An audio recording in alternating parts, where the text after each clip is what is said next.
Hoje, na coluna de História do Cristianismo, nós vamos falar sobre mais um tema importante da história da Reforma Protestante. Hoje nós vamos falar sobre a Reforma na Inglaterra, um lugar em que a Reforma começou de uma maneira diferente do que começou nos outros países da Europa. E é uma história muito interessante, é uma história longa, mas que eu vou contar para você de uma maneira mais rápida, mais objetiva e também mais acessível. E, obviamente, quando nós estamos falando de reforma, de história do cristianismo, a gente precisa de boas obras que vão referendar, que vão dar consistência naquilo que nós estamos estudando. Essa obra eu sempre indico, é claro, é a minha obra, meu livro de História do Cristianismo, Entusiasmo e Poder, que você pode adquirir hoje mesmo. É só ir no link que nós temos aqui na descrição desse vídeo.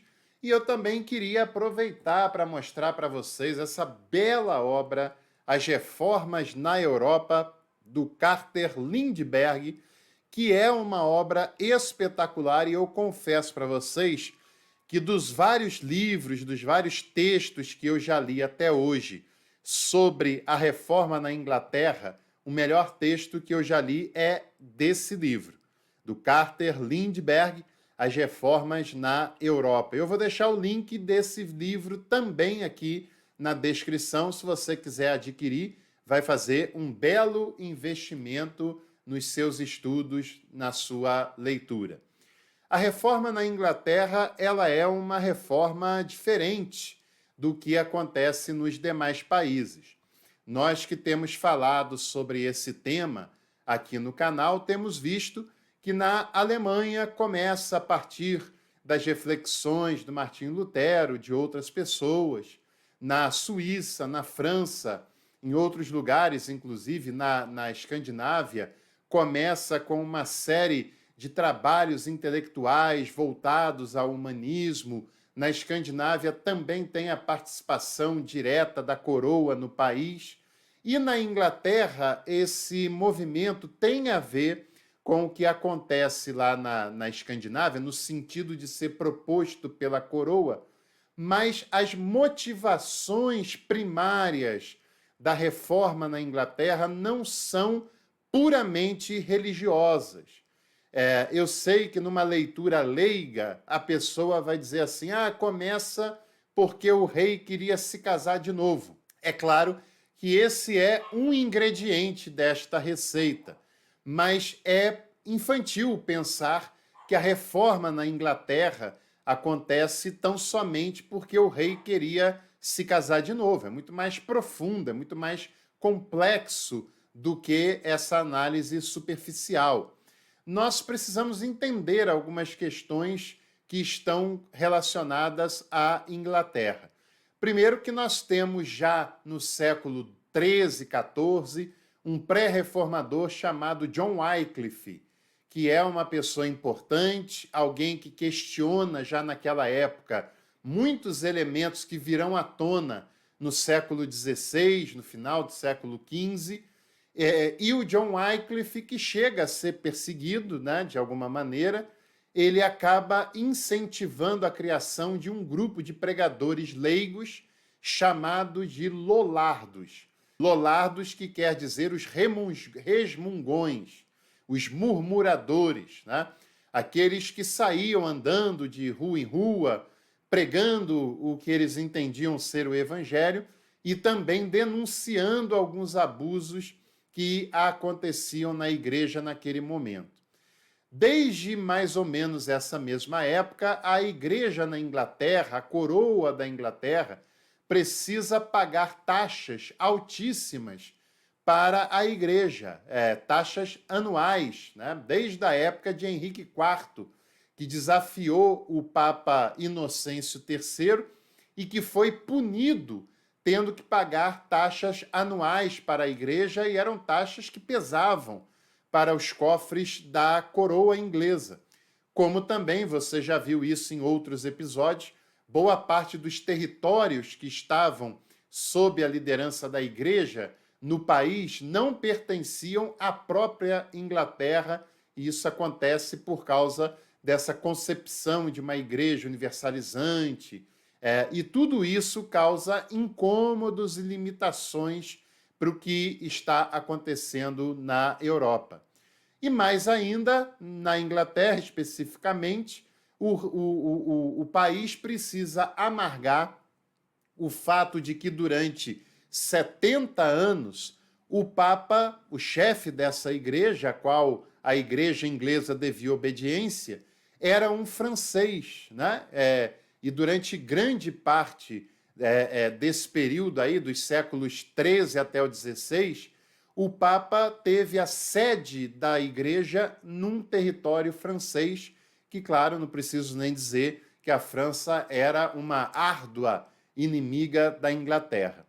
Então, todos esses fatores não podem ser desprezados quando nós vamos analisar o século XVI no país. O rei Henrique VII era um rei muito habilidoso e usava muito bem a questão dos casamentos estratégicos. Numa monarquia, os casamentos eles não eram feitos baseados numa questão romântica, amorosa, era uma questão política mesmo, era uma questão estratégica. Um príncipe, uma princesa não se casariam com qualquer pessoa apenas porque se apaixonou por essa pessoa, porque não era apenas o interesse de uma pessoa física, era o interesse de uma nação, era o interesse de uma coroa. Então, isso não é apenas uma escolha pessoal, é uma escolha nacional, é uma escolha da realeza, né? E o Henrique VII tinha casado a sua filha Margaret Tudor com James, o rei da Escócia, que naquele período eram dois reinos separados. Também conseguiu casar o seu filho Arthur, que não tem nada a ver com o lendário rei Arthur, com a Catarina de Aragão. Aragão era um território que vai formar o que nós conhecemos hoje, né? Juntando com outros reinos, o reino de Aragão, de Castela, vão formar a base do atual território espanhol contemporâneo. E Arthur se casou com Catarina de Aragão.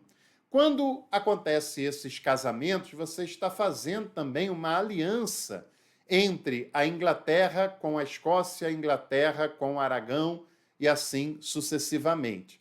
Só que Arthur veio a falecer, morreu relativamente cedo.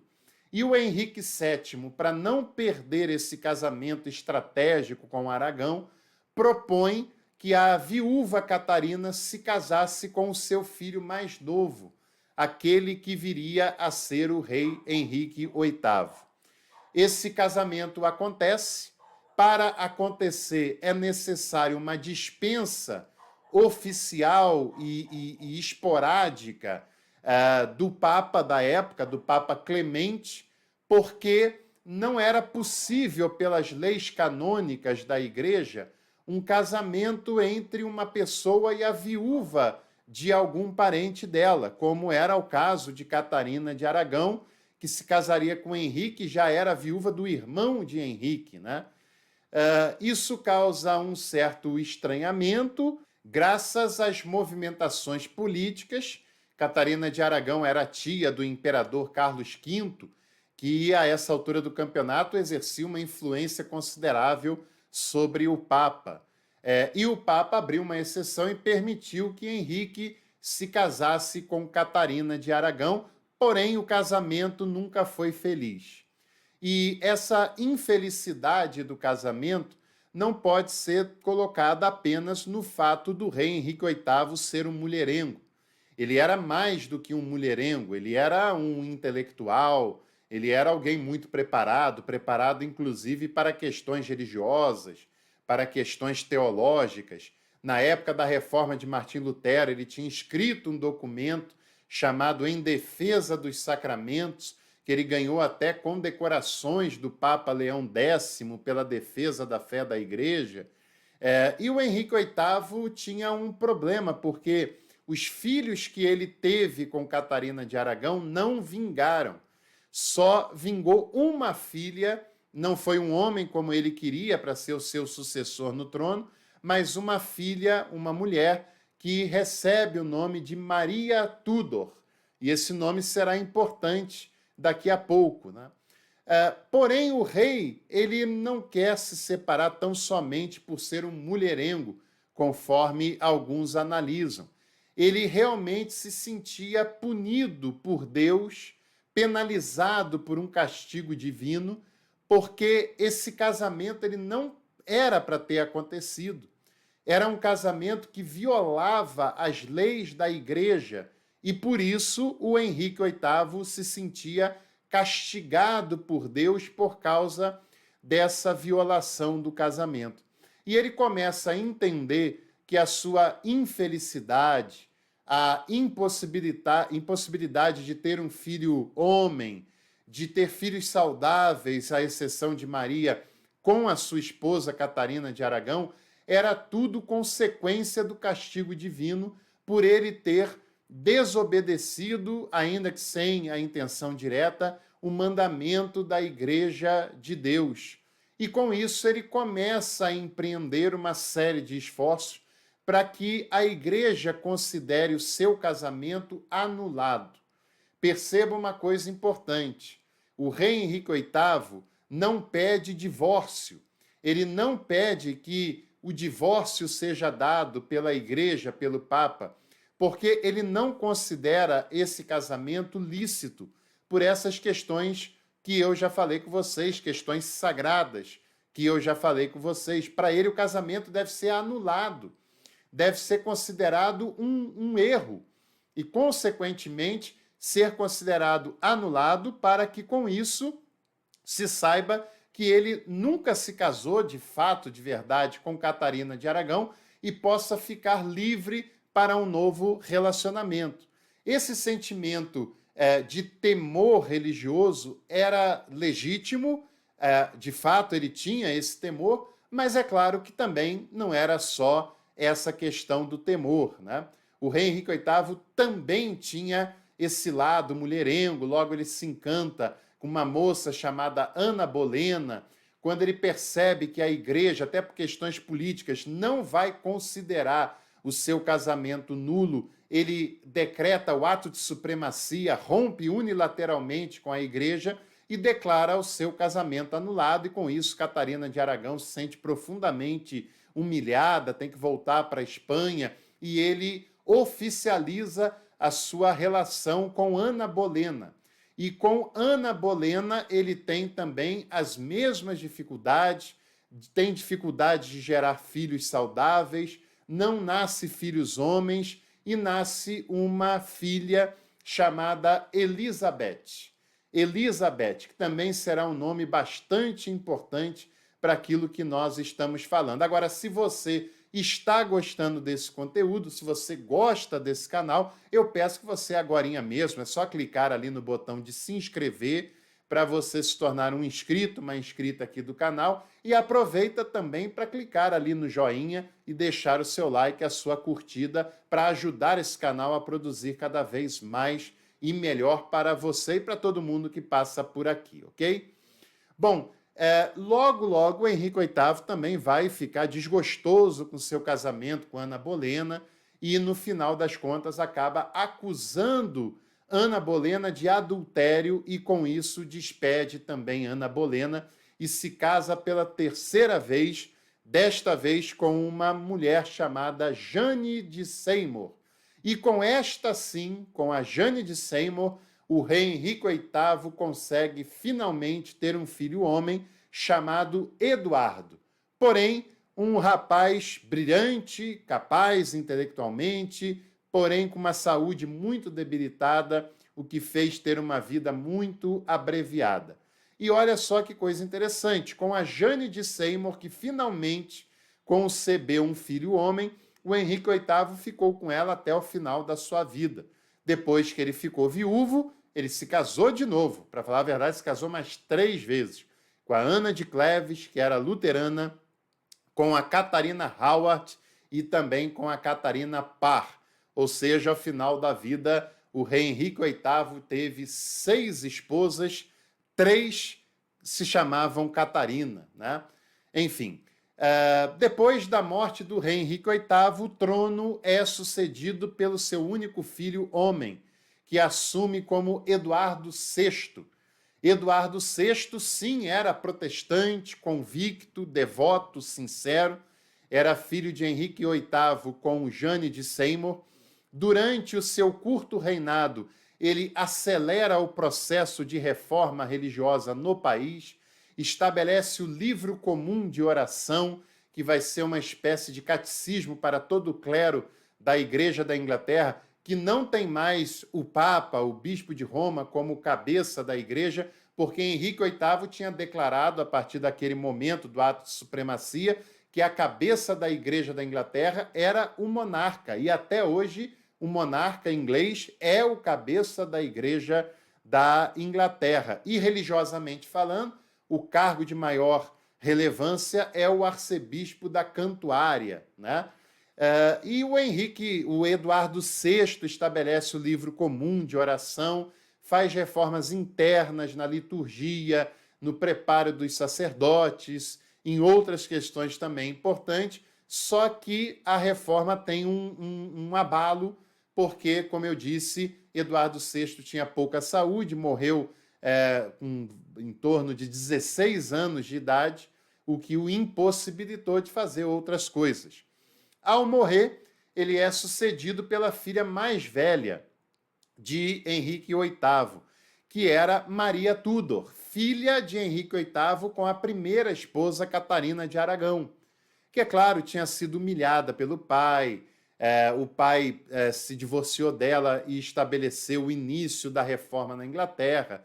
Maria Tudor viu tudo isso acontecendo, soube de tudo isso, e, é claro, ela não tinha a menor simpatia pelo que aconteceu com a mãe, não tinha a menor simpatia pela reforma, pelo protestantismo. Ela era católica, durante seu reinado, ela travou todos os avanços em relação à reforma no país, reaproximou a Igreja da Inglaterra com a Igreja Católica, com o Papa, casou-se com Filipe, rei da Espanha, né, que também era um católico, também era um reino católico, e a Maria Tudor ficou conhecida como a Blood Mary, a Maria Sanguinária, porque durante o seu reino de aproximadamente 5 anos, ela perseguiu e matou vários protestantes ao longo do seu reinado.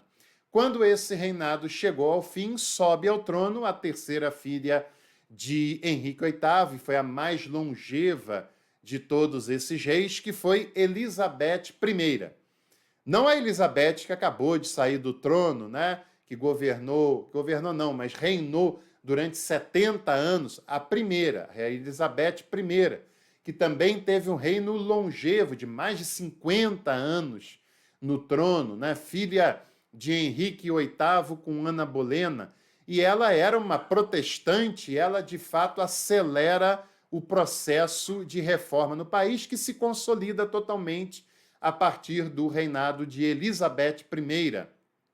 Ela pensava numa igreja com liberdade, com uma certa democracia, uma igreja episcopal, evidentemente, prepara os 39 artigos que vão servir de base doutrinária para a igreja anglicana. Eram 42, mas depois da revisão ficou 39 artigos. Também perseguiu e matou alguns católicos durante seu reinado e também perseguiu alguns puritanos durante o seu tempo no trono inglês, e muitos desses protestantes puritanos, né, de origem puritanas, eles que desafiaram a coroa, desafiaram a igreja, eram moralistas, foram perseguidos por ela e fugiram para a colônia, dando origem à evangelização da colônia inglesa na América, que depois vai se tornar o país chamado Estados Unidos, né?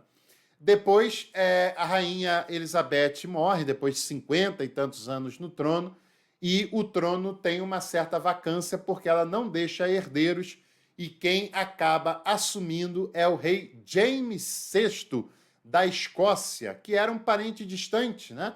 E vai assumir como James I da Inglaterra, como rei Jaime I, James I, como queiram, e é a partir dele que nós temos a produção da Bíblia King James, que a gente fala isso numa outra oportunidade, mas é claro, só se você comentar aqui embaixo e escrever as palavras Bíblia King James, que se tivermos alguns comentários, eu farei um vídeo explicando sobre essa questão, que é muito interessante, por sinal.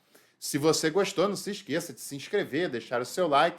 Fica o meu convite para você se tornar membro Café Completo, estudar teologia com a gente. E não deixe de passar também na descrição do vídeo, que tem links de livros, de cursos que vão te interessar bastante. Um abraço, até o próximo vídeo.